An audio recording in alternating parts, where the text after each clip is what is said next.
Welcome to this Release 93 webinar. My name is Erin Haskell and I'm one of the Ensembl outreach officers. Our job is to present online materials such as these, face-to-face workshops, and answer all your tickets on help desk as well. So today's session is going to cover what is Ensembl, what's new in Release 93, looking at all the data really covering the human, mouse, all the other species which have had updates, and then I'll finish it off in a demonstration of how to access some of the data. So just briefly, what is Ensembl? We're a genome browser, and so we import already assembled and sequenced genomes from publicly available archives. And we aim to sort of add context to these so they become human readable and browsable in terms of the genome browser. So we take these sequences and we annotate and map genomic features to them. So we have our own in-house gene and transcript annotation pipelines. And for human and mouse, we also have regulatory feature pipelines as well. So we'll talk about that in context of the new mouse regulatory builds shortly as well. And we also think of ourselves as an added value resource. So aside from running our own annotation pipelines, we also bring in other information from a wide range of other databases. And so hopefully when you come to Ensembl, you'll be able to visit your gene or location of interest and see data from a wide range of other more specialized resources, such as ClinVar, PDB, Reactome for pathways, and Expression Atlas for expression data and variant data as well. And importantly, we collaborate with all these other databases, and we provide an open access and freely accessible resource. So we're not the only people to do this. There's the NCBI map viewer and the UCSC genome browser are other genome browsers that are available. Obviously, I'll only be talking about Ensembl today and the new release data, but there may be aspects of these other genome browsers that you find useful and interesting. So within Ensembl, we have genome assemblies for approximately 100 species. I think we're actually on 99 species now. We have more genome assemblies than this because we have a number of mouse strains, and a couple of species have more than one genome assembly available as well. We build gene trees for the species in Ensembl, so you can find out information about any paralogs of your genes or orthologs based on these gene trees. We have the regulatory build, which is currently only available for human and mouse. This is just because this is the only two species that we have this data available for. So I'll talk a bit more about the mouse and the update to that later on. We have the variation display and the variant effect predictor, which is probably our most popular tool. So we import variants from a range of different resources, which differs for each species. And I'll talk a bit about the new dbSNP update as well. We have Biomart, so while you may access all this data for a single gene or variant or so on in the browser, Biomart really offers you the option to download a bulk amount of data without having to go to separate pages within the browser. And you can access all of this data through our REST API and Perl APIs as well, which I'm going to briefly touch on an update to one of the REST API endpoints later on as well. And we're completely open source, as I said before. So there are many ways to access Ensembl data. We're going to be covering the main browser site today in the demo and in the demo. And we do have access. All of our data is accessible at different levels. So we have Biomart for bulk export. The REST API and VEP are really good for getting groups of data. The Perl API and MySQL is probably the most powerful ways to query our database. But this isn't accessible to everyone as not many people know Perl, and so we're moving towards providing a lot of data through our REST API. And if you're interested in downloading whole genome files or whole chromosome files, we have the FTP site where you can just bulk access this data from Ensembl. Okay, so we've just had release 93, so I'll comment briefly on the release cycle process. So we start by deciding which new genome assemblies we'd like to incorporate and which ones need updating on a release basis. So first of all, we incorporate those and we perform any underlying software updates and update any gene sets we think necessary. We run comparative genomics pipelines on all of these species. Any updated and new species will get incorporated into our comparer site. And we update any variation data or regulation data as necessary, and update any new interfaces. So when you visit Ensembl, it's worth noting which version you're using. It will appear on the home page. And then if you come back to Ensembl and you find that the data has changed, if you come back, then there's been a new release, then you can always have a reference to go back to. And we store our previous releases for up to 5 years after the release, so you can revisit older sites. So let's move on to talk about what's new in this release. So for human, we have new gnomAD variant data from dbSNP. For mouse, we've got the new regulatory build and an update to the GENCODE gene set. We have 3 new species, leopard, tiger, hagfish, and we've updated our domestic cat assembly version as well. And we have new data for zebrafish and marmoset, updated our lincRNA gene annotations for those. For dog, if you're working in dog, we have new variant allele frequency data from over 400 different individuals. And I'll briefly mention at the end changes to our VEP REST API in the way that we output data from this particular endpoint. So we'll start off with human, as this is the most popular species in Ensembl. So for this, we've added new data from the dbSNP version 151. It's worth pointing out that we haven't completely updated to version 151 in dbSNP, so we do have some variants which come from the older 150 release, and this is just due to a mismatch in release timings between us and dbSNP, so we hope to update those as and when possible. But all the new variant data includes all of the novel variants that were discovered from the gnomAD project. So gnomAD stands for the Genome Aggregation Database, and essentially they aggregate whole genome and whole exome sequencing projects from across the board. And you can see, comparing on this graph on the right, that we have data from 1,000 genomes, which covered approximately 2,500 individuals in the end. And this was hoping to capture sort of base level human genetic variation, so typically sort of more common variants, whereas the gnomAD, because it's now has such a high sample number, is able to capture even very rare variants. So if you're working in a particular gene or running the VEP, you may notice that you're getting a lot more results and identifying a lot more rare variants as well. We've also got additional data from the TopMed project, which has been incorporated from dbSNP, this new release as well. And in summary, this has increased the number of short variants that we had from release 92, the last release, from 329 million to 655 million, so over doubled the amount that we previously had. And to put that in context, when we updated from the human GRCH37 assembly to the GRCH38 assembly in 2014, we had approximately 65 million variants. So you can see within 4 years, we've increased that by about tenfold. So it's been a rapid increase over that time. And as a result, we've made the decision to retire our variant image view for human. So as you can see on the image on the right, it was becoming quite overwhelmed. And this is from the last release. So updating it with twice as many variants makes it less informative and less easy to use. So we've decided to discontinue this for human, but you can find this variant image is still available for all the other species in Ensembl at present. So let's move on to mouse now. So we did a new import of approximately 3 terabytes of experimental data from ENCODE. So a really huge new data set was imported. And this data was collated from 79 different cell types or epigenomes. So the process of this was to find and identify novel regulatory features that affect gene expression. So looking at promoters, enhancers, and CTCF binding sites and many other features. So I just want to summarize quickly how we incorporate this data. So we align imported ENCODE data to the reference genome. We created big read tracks to indicate the read counts and identify the enriched regions. We run our segmentation pipeline.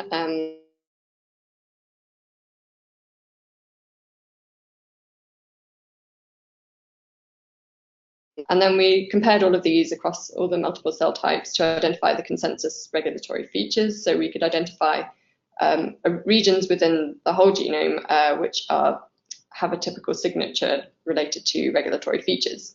And from this, we can then start to separate it out. So if you're particularly interested in a specific cell type, then you can look and see whether that is active or inactive, poised or repressed, or whether we have no data about it in your own cell type. So you can drill back down to the smaller levels. So compared to what we had previously from release 92 and before, we had 8 epigenomes, and with the new build we've increased that to 79, so it's quite a significant number of different cell types you can investigate now.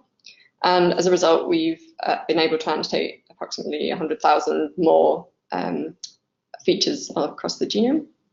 So with this new data, we can predict that approximately 15% of the whole mouse genome is involved in regulatory activity and regulating gene expression. Alongside this, we updated our GENCODE gene set for mouse from version M17 to M18. So just to summarize, the GENCODE is a set of gene annotations that come from the Ensembl automatic pipeline merged with the Havana manual annotation. So people sitting in a room and reviewing the evidence and manually annotating genes, which gives us a higher level of accuracy in our gene predictions. And combining these two, you're also in the merged gene set. So we've updated that, and that's resulted in a few small-scale changes in the number of genes of different biotypes. So it's worth, you may notice some differences in your genes if you're using this particular set. So moving on now to talk about the new species, we have 2 new big cat genomes, the Amur tiger or the Siberian tiger, and the leopard. These are both scaffold level assemblies, so they're not fully assembled into chromosomes at present. And both of these came from South Korea, these 2 different institutes. And in Ensembl, we try and aim to include species that are particularly either medically, agriculturally, conservationally, or evolutionarily relevant. So these 2 species have shown significant contraction in their range and numbers in the wild. So the Amur tiger is at threatened level, and the leopard is at vulnerable level as classified by the IUCN. So we've prioritized these 2 genomes and hope that they'll be useful for the conservation practitioners. And we've also incorporated the inshore hagfish as a new genome, and this particularly important for evolutionary biologists, is what they call a living fossil. It's remained relatively unchanged for the last 300 million years, and it's one of the only species to have a skull but no full vertebral column. So in terms of evolution of vertebrates, this hopefully will be a very useful resource for evolutionary biologists. We've also, alongside the big cats, updated our small cat, the domestic cat, Felis catus. We've updated the assembly from version 8.0 to version 9.0. This is a chromosome level assembly, unlike the other 2 big cats, and came from the Washington University School of Medicine, this assembly. So we've also incorporated additional new data for cats. So obviously we've created the alignments with tiger and leopard, and have updated the homology alignments for the species as well. And for our variation data set for the species, we've now incorporated SIFT scores. So this stands for sorting intolerant from tolerant. So if there's a missense variant in cat now, we'll be able to tell you a score which ranges from 0 to 1 of how deleterious that mutation will be. So this takes into account things such as the conservation of that amino acid at that location, but also changes in the chemical structure of the amino acid, which may affect things such as protein folding. So you'll now be able to see those scores if you use the VEP or search for variants in cat online. For Zebrafish and Marmoset, we also have new gene annotations. So for lincRNAs, long intergenic non-coding RNAs, we have rerun some annotation on these. So for Zebrafish, from release 92 to release 93, we've increased from 2,600 approximately to 3,200 lincRNA gene annotations.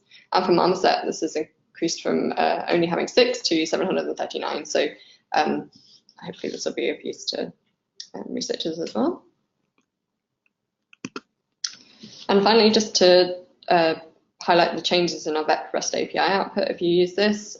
Previously, when you ran queries through this endpoint, we would show you minor allele frequencies or math of any co-located variants. We've changed this now, so we'll only show you the math of co-located variants with the same reference and alternate alleles. So in the example here, we have the submitted variant on chromosome 9 at this location, and the reference allele on the human reference genome was a Z, and the alternate allele, perhaps from your samples, is G.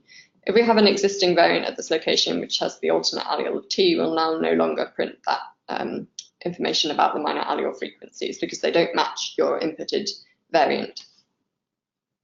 So as a result, we've also decided to change the output format, which may have some consequences for you in any downstream analyses, in that we've now clustering the allele frequency by the alternate allele. So as previously we'd, for the data set, sort of gnomAD, EAS, math in this example, we've put the math and then followed by the allele, which is related to that minor allele frequency. Whereas now we just cluster it by the alternate allele A and then by the resource that provides that minor allele frequency.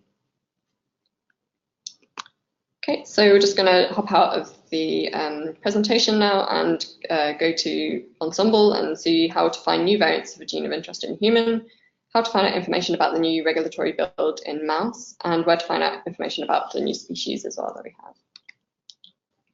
And we'll go to ensembl.org.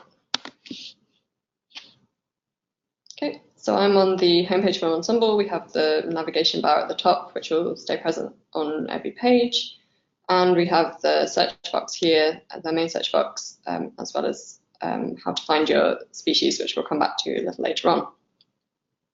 So I'm going to search for the gene star. So I'm just entering that in the search box and click go. Okay, that's not ideal. I'll just click on gene here and then, yeah, okay.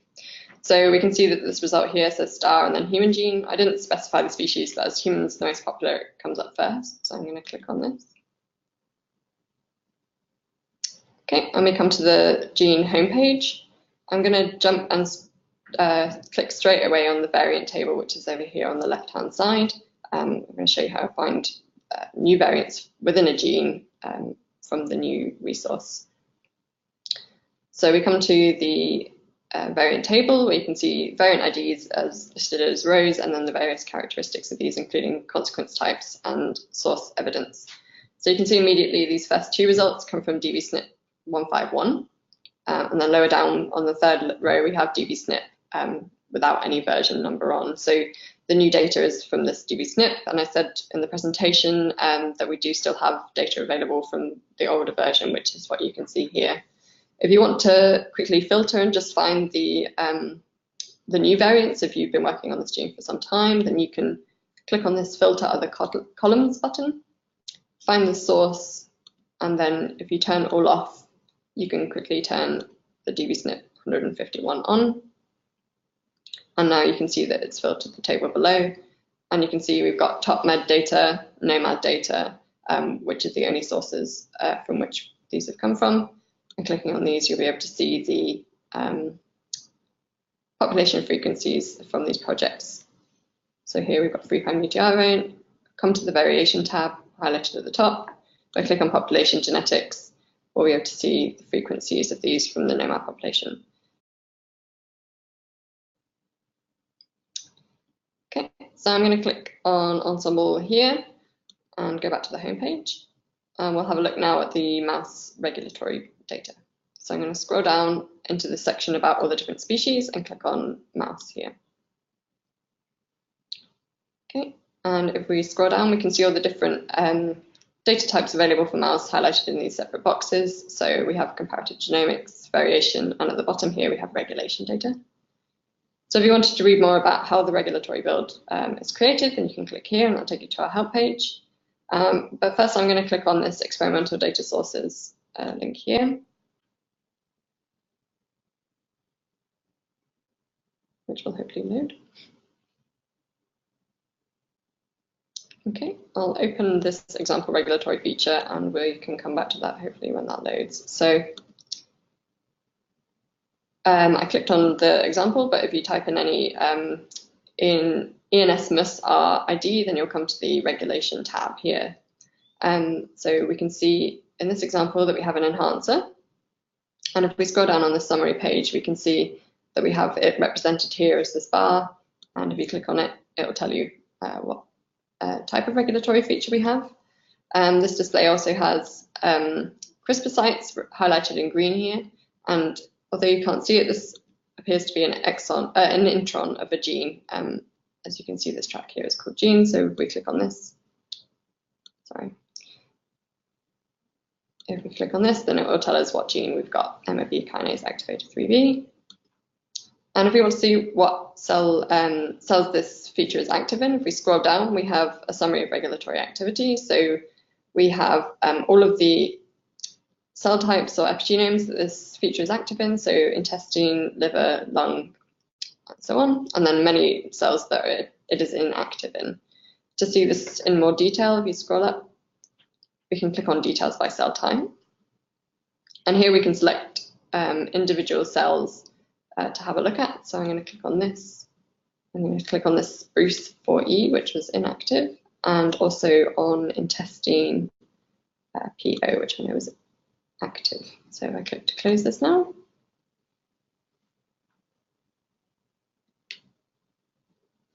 you can see here that we have a stripy bar, which is the inactive sign. If we click on it, it'll tell you here, inactive, and a solid bar for the active feature in the cell.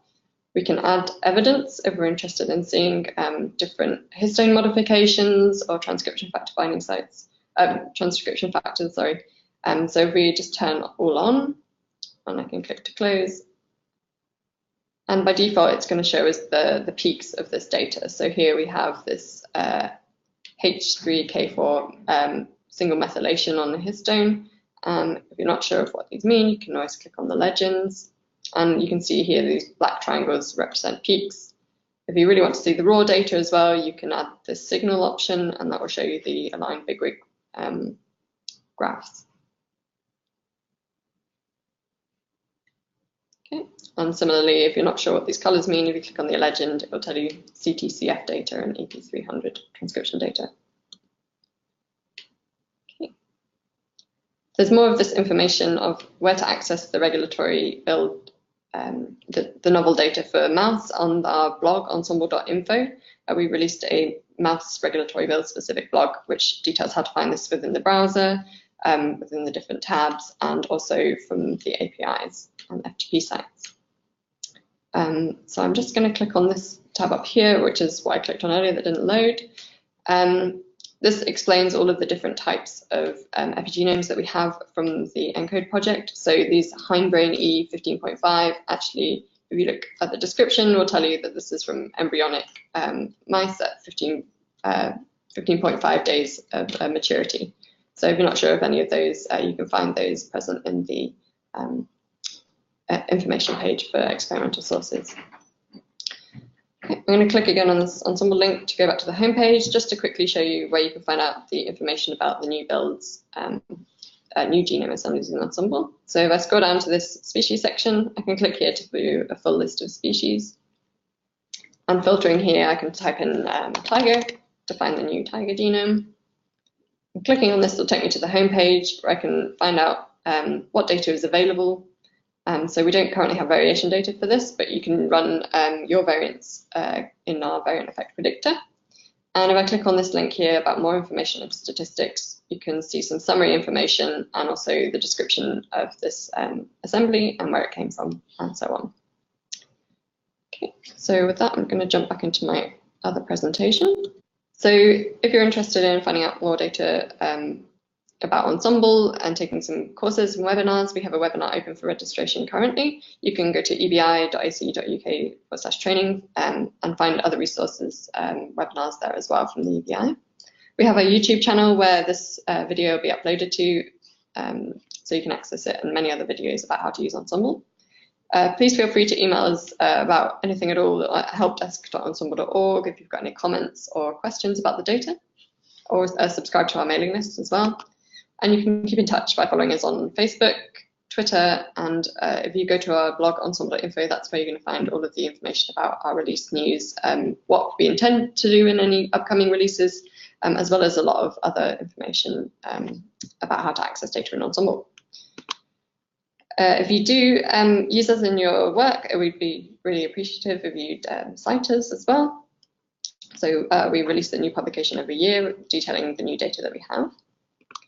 And of course, if you're interested in hosting your own Ensembl workshop, we will travel pretty much anywhere in the world. Our time is free, and we will deliver full day or half day workshops depending on your needs, and happy to tailor specific content to certain organisms and so on. We do ask that you cover our travel and expenses, but we do also have a grant at the moment. So if you are studying in a middle or low income country, we'll happily come to you pretty much free of charge. So we will cover the costs of our transport, accommodation, and we don't charge speaker fees anyway, but we're able to offer pretty much free workshops in these areas. And so with that, I'd just like to say thank you. An error on the slide, but thank you to all the team and of course all of our funders, which enable us to make this data available and free to everyone. And this is just a picture from our latest retreat of our team. And that's it. I'd like to just wrap up and say thanks for attending, and I hope you found it useful.